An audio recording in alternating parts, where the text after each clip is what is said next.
Thank you so much to everybody again for being with us today. For those of you who have just joined the MPF Intensive, we're thrilled to have you. If you are so inclined, feel free to throw your name and your location into the chat, just so we have a sense of everybody has a sense of who's here and where you're from. And again, I'm not going to go over logistics again in terms of the complexity of doing a conference like this in Zoom.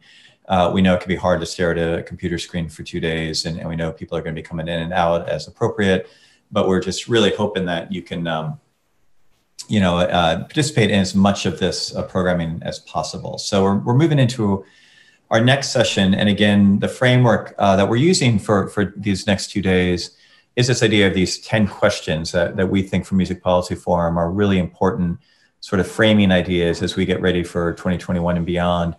And it's no accident that our second question focuses on public media and this question of how public media can help us fill the gaps in the commercial marketplace.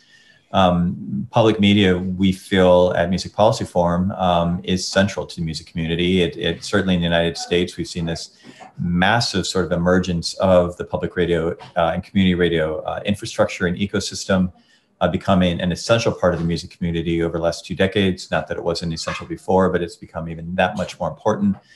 And part of what really excites us is this notion, this kind of concept that again, in the United States, the structures of our public media in some ways were kind of established in response to perceived market failure in the mid 60s, like a long time ago, 50 years ago.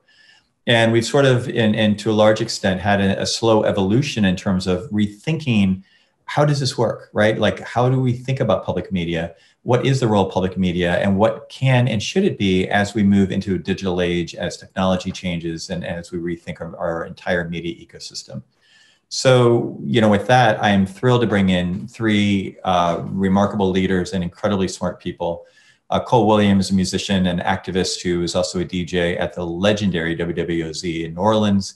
Kwende Kefentse, our board member here at Music Policy Forum and the executive director at CKCU in Ottawa, and our dear friend and person that I try not to bother too much because I kind of idolize him and his organization. But Tom Marr, the executive director of KEXP, we are thrilled to have you guys. I'm just going to kind of throw it out there and let you guys chop it up in terms of this, starting with this very big idea of what is the changing nature of community media as we think about these future music ecosystems. Kwende, let me start with you if you don't mind kicking us off.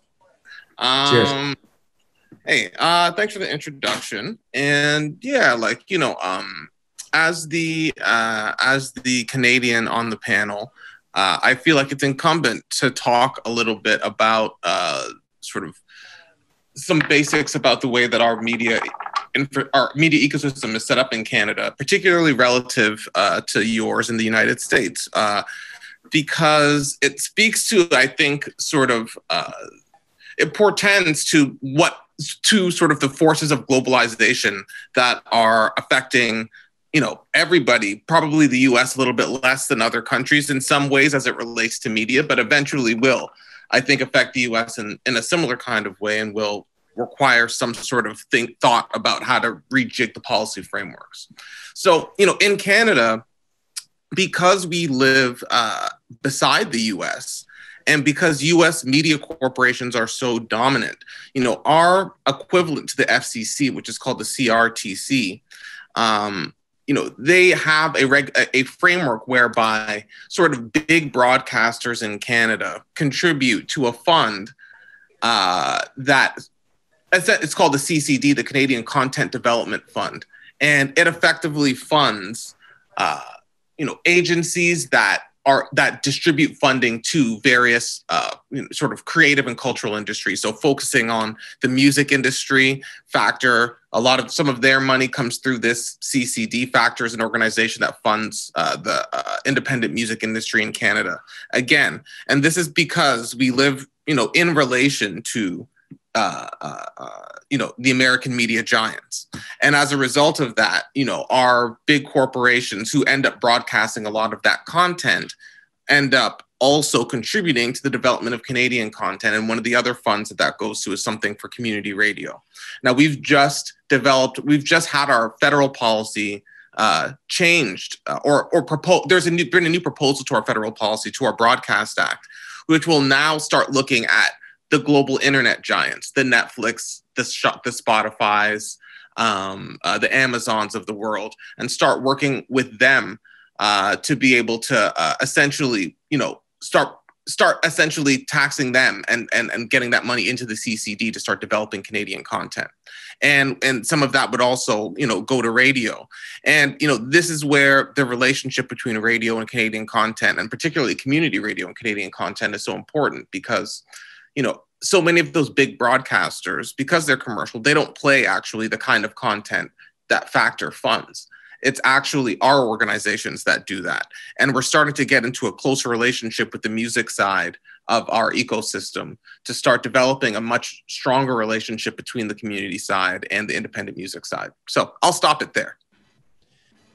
No, that's a great overview, Kwende, and Tom. I'll bring you in, and just in terms of KEXP, because it feels like the mission at KEXP is in some ways very much in alignment with what Kwende was kind of laying out. It's just we don't have the same sort of infrastructure and resources to kind of help support that from kind of a federal or structural level. Does that sound right to you?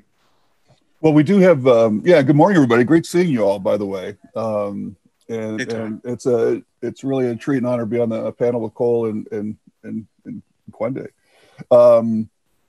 There is federal funding for non-commercial stations that are qualified by the Corporation for Public Broadcasting. And after several decades, KEXP was finally able to qualify for some of that funding, which makes about 6% of our operating budget. I think it's a remarkable time to be alive if you're trying to get music into people's lives.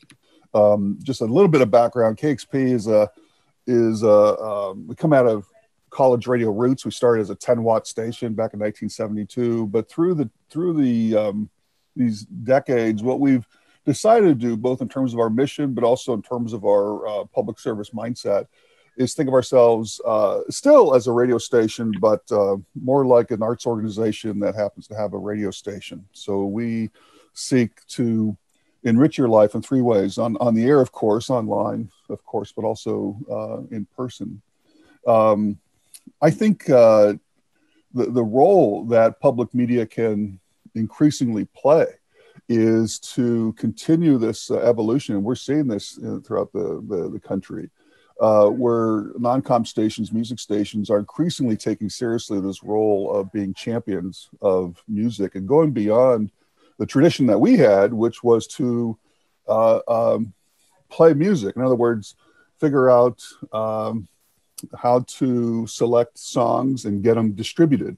And I think stations are on an evolutionary path to think less of themselves as just distributors of music, and more as advocates, or as we call KEXP, as champions of music and discovery.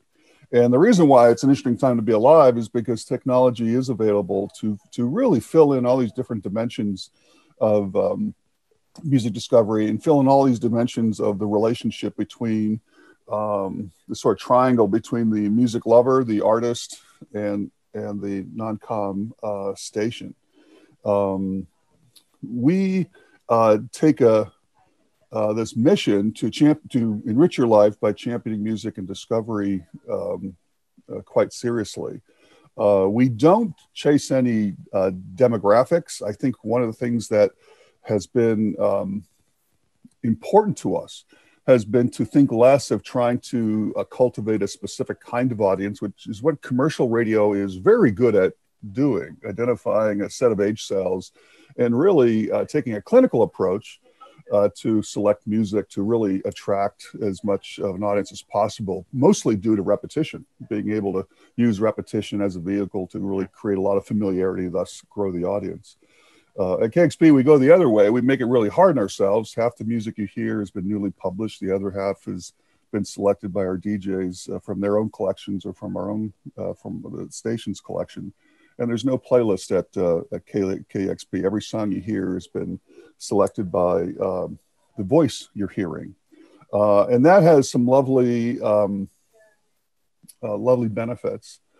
and central to that is the relationship between the music lover and the non-commercial station. If you do enable your hosts to really apply freedom and responsibility to curate music, and you supply them with technology that enables them to increasingly serve the music lover, I think that's really part of the trick. The other thing that I'll mention is I've been in this business since the mid 80s, and I still am trying to struggle what music actually is. And it is mysterious. It's an amazing force. And every day, every year, I learn more about it. And enabling your hosts to really lean in and figure out how music can play a larger role in people's lives is really central to our music. So it's not just the enjoyment of hearing music. It's also the social connection between that music lover, the host, but also their fellow music lovers, and using giving the music lover the chance to actually apply the same mission that we have, which is to enrich people's lives by championing music discovery. So we're using technology to further engage the music lover, connect them to his or her fellow travelers in their kind of music spheres, and enabling them to play a larger role. I think the future is bright as technology increasingly allows us to meet the needs of the music lover, whether it's enjoyment, whether it's helping them forge their identity, whether it's satisfying a need to connect with others.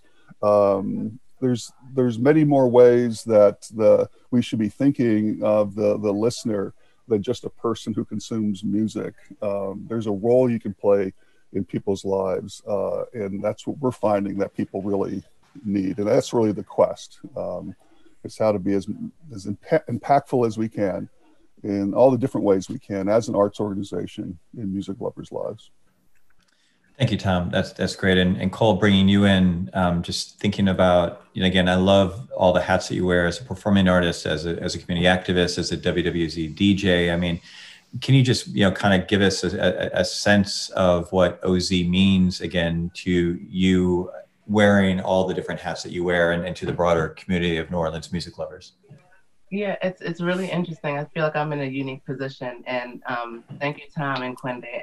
You just kind of made me think about my role as a DJ, as I'm like participating in a unique position in this new world. So I think WWOZ has done a great job of thinking how they can bring New Orleans to the world. So the slogan is, if you can't live in New Orleans, let New Orleans live in you. So we were one of the first community radio stations to live stream. We have curated shows every day. So like Mondays at 9 a.m., you'll always hear a traditional jazz show. So those are things that people depend on. There's show hosts that people have grown to love. And everybody as well brings in their own playlist. So we're not told what to play, which I think is beautiful. In this space, I think that I realized how important my role as a DJ on air was. It was one places where I personally felt normalcy during the beginning stages of the pandemic. I had the radio on all day, and it was on WWOZ because that was the only thing that felt like New Orleans. There was no second lines. There was no clubs open. There weren't people moving, and the city felt different. It didn't have that pulse. And so the role that radio and specifically WWOZ has played, I think, is maintaining normalcy. When there wasn't a jazz fest physically on the fairgrounds, they had festing in place, and they just pulled all of their favorite jazz fest shows. So they've done a really good job about saying that if you guys can't be outside, we're gonna bring like this experience to you. And I think that more of that with community radio in particular is going to be important. People are confused right now. People don't know what's happening. I think news is changing daily. So the one constant, if you're listening to community radio, you're definitely invested in your surroundings and you like the pulse. So I think that the community radio, that this role is going to be to really promote culture within a certain area, because we don't know what travel is going to be like for like the next year or 2 years. So just being able to have a firm grip on that, I think, is important. I also think that we need to develop with the times. So the technology, the access, like what's happening, I think that it's important that all of us just keep our fingers on the pulse and just try to work with the technology as it comes up. But I feel like I'm in a great space with WWOZ. They've been really ahead of the curve with technology, I feel.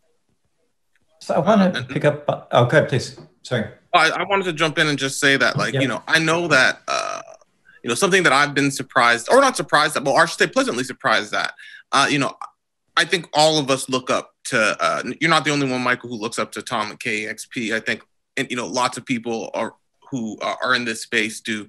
And, you know, I observed that, you know, they had a really successful funding drive this year. And so did CKCU, actually. You know, we're very close to achieving our goal. And, you know, and our goal increased from last year. And I see that people in the community space, you know, there's an appetite, or at least in the philanthropic space, there's an appetite for these kinds of community institutions. And I think that there's really, and I think that these kinds of community institutions, vis-a-vis like community radio stations and community media, can be important hubs for whatever's going to happen after, in terms of the way that the community, in terms of the way the music industry recovers. And, you know, these institutions could be, I mean, it's one of the things that we're thinking about for sure, as far as social enterprise and getting into, as Tom said, you know, this mission about enriching people's lives through discovery of music, but doing that in the live space and creating more of a network between other community stations who can sort of present independent music through an independent network. You know what I'm saying? And that these types of stations and these types of organizations could be really strong pillars for the next evolution of the music industry, particularly as it relates to independent work, independent artists, and that kind of thing.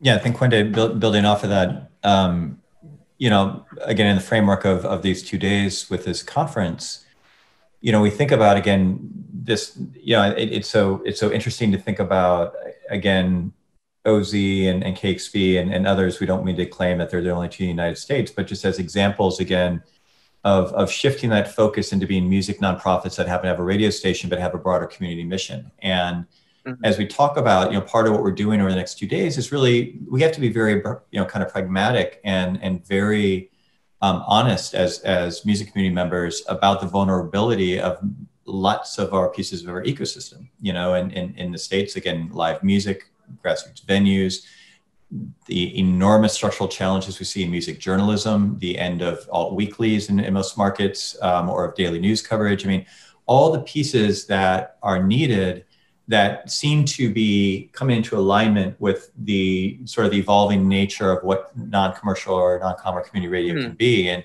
one of the developments that, you know, we are very excited about and very supportive of at MPF, you know, is the evolution of the Non-Com Music Alliance, which is an effort to kind of bring into common cause, you know, hundreds of American non-commercial radio stations to think about where they have commonalities, where can, you know, what are they trying to do together? How can they share ideas and resources and strategies? And, you know, ultimately, you know, my hope would be how then do we, over the next 5 years, put the pieces together in terms of the first conversation we had earlier around artist activism and engagement, you know, sort of venue infrastructure, and looking at community radio as a real solution that needs to scale up in terms of philanthropic and potentially public support. You know, I'd love to ask all of you, just kind of thinking about this question of, you know, if we're sort of at this point of the climb of the mountain, I mean, you know, what does it look like to, again, even scale that mission further in terms of what the potential could be, you know, if we had resources and, you know, sort of mandate to do so. Cole, let me start with you. That may be a tricky question, but like thinking about all the things that WWOZ does in community, you know, with an even more expanded mission and resources, like what could that look like?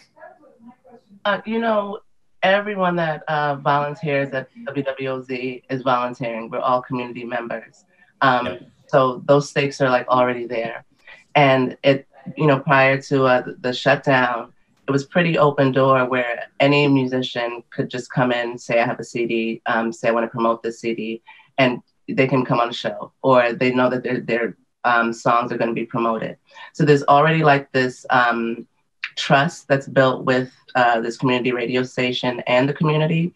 And so I think it's like thinking about how we can, right now when we don't have live shows, right now when we're like a little more dependent on our radio and what the radio actually symbolizes, to see like how we can expand into the community and serve like those community needs. How can we, you can't replace a live show, but how can you replace a live show for the radio? Like how can we start thinking outside of the box with the role of radio and like really expand on that, because it's like on the web and it's like, and it's, you know, with your dial. So I think that thinking of more expansive ways and thinking more of community and outside of the box, we're not just a radio station, but we're so much more, I think maybe starts that conversation. And I think, you know, to build off that call, I mean, I really appreciate earlier you talked about when, you know, OZ was one of the first stations to kind of reach a global audience through streaming. And, you know, it feels like, and this is maybe more anecdotal, I don't know if the station has documented this, you know, quantitatively, but certainly anecdotally, that was such a bridge to all the people across the globe that love New Orleans culture, love Jazz Fest, you know, want to feel that connectivity. And OZ became the bridge, you know, to kind of have that constant, you know, interaction. And is I think in some cases, I mean, probably people, you know, attending the intensive, you know, are very familiar with the OZ story and probably know it super well. But for people who maybe are not as engaged in it, you think about the emergence of New Orleans music, you know, in markets like Washington, D.C., you know, OZ has a lot to do with that because, again, we have that connectivity and are able to kind of stay engaged with the culture in ways that without it, you know, would be hard to do. Okay, I'm sorry, I guess it's something. Yeah, absolutely. You know, even when I'm on tour as a musician with my band, I'll have people come up to me and say that they listen to the radio show. And this is like across the country, or I'll be at the station, someone from Australia is calling. So the impact that WWOZ has is really global because there's a niche. WWOZ is promoting the culture of New Orleans, and they happen to be promoting the music culture of it. So I think it's like really about that niche market. What is our culture? What do we want to promote? What do we want to tell people about our city and our space, and how do we want to invite them in? Yeah. And Tom, thinking back to this question of sort of seeing curation in journalism, again, Seattle is really, you know, unfortunately kind of one of the rare cities that still has, you know, some thriving local music journalism that exists both at your station and also through alt weeklies and others. But this is something, again, that is sort of an existential challenge for the music community is who's going to document the scenes, who's going to understand them, create context, write about them, promote about them. Do you have a sense, but could you speak a little bit about where you see KEXP kind of fitting into that role with what you're already doing in terms of the website and some of the on-air programming? And is that an area that more stations could be expanding into if resourced over time? Yeah, in Seattle, we've been seeing a decrease in the amount of arts-based journalism. City Pages left us, even the Seattle Weekly left us, and for KEXP, what we're kind of pivoting on is that, you know, music tells a story, but narrative tells a story as well, and we've been increasing investment in telling stories about music. Because one thing we know about music fans, I think we all know this, is that they're insatiably curious. I mean, really, too curious, actually, and high expectations to fulfill in terms of satisfying the need to discover more, learn more, understand more, feel more. And we, this past year, we started a music magazine called Sound and Vision that is about looking at the dimensions of life as it intersects with music, whether it's what the role of music is in prisons, to what a congresswoman's role is with music in her life, to the current state of racism in our industry. Those stories need to be told, and there's a need there. It's the economics that have caused arts organization, a lot of it, to go to the wayside, but the need is still there. And I think that's what our experimentation is reflecting to us. The other thing I would mention is there's another dimension to all this, and that is music being created outside the borders of the United States from KEXP's perspective. We understand music is being created around the world, and that is another quest we have, and that is to really try to increase an effort to really scour the world for music that really deserves to be heard. And what's spurring us to do that, and I think this is also opportunity, is we reach our live performances through our YouTube channel. We reach 1.5 to 2 million people a week. 75% of those persons, 75%, does not live in the United States. And there is a hunger for music. There's a need for music to play a larger role in people's lives, and that extends to people around the world. So we've been investing. We hired our first Latin American producer from Argentina to help us create content that would be fulfilling and relevant to the rest of the world to a greater extent, but also to help us build relationships with those music scenes one by one around the world.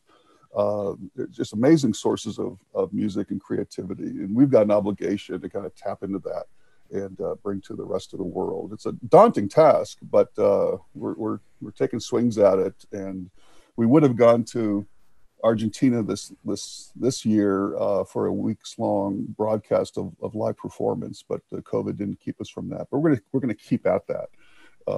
Music is a global language, and there's a lot of work to do in that regard. Well, and I think as we bring this conversation to a close, I think, you know, ultimately we're talking about, and certainly in an American context around non-commercial media, is the alternative to the algorithm, right? You know, and are we consumers or are we music fans? And is there that human element that is helping again with that curation and that promotion and that community? And ideally, again, you know, with the framework of this year's event, thinking about, you know, getting ready to kind of challenge some assumptions and to think big and to kind of figure out where do we want to be putting our energy and our resources and our eggs. I think, you know, you connect the dots with what Kwende started out with. You know, we're not in the United States going to do what they do in Canada, like we're not going to do it next year, but there's a lot of really interesting thinking and some really sort of important programs and approaches that make a lot of sense for us here. And when we think about money, you know, again, the problem with the United States is I mean, it's never that there's not money, it's who's spending the money, where's the money go, and how's it allocated. And certainly we've seen that in terms of federal spending priorities. We've seen that in terms of philanthropy. We've seen that in terms of the, frankly, astounding amount of money that was raised in this last election cycle, that people have the ability to put resources into things they believe in. And what we're really excited about, again, and this is why we wanted this conversation on non-commercial media to be front end of our conference, is thinking about what are the roles of these institutions as we're identifying all these other pieces that need to be supported. How does the non-com world kind of fit in that and create that opportunity to sort of amplify and scale? Tom and Cole and Kwende, thank you so much for joining us. Thank you so much for all the work that you do. We really, really appreciate it and value it. And we look forward to talking to you all real soon. We're going to take a few-minute break, and we're going to be back with our conversations around public funding and philanthropy. Thank you, guys.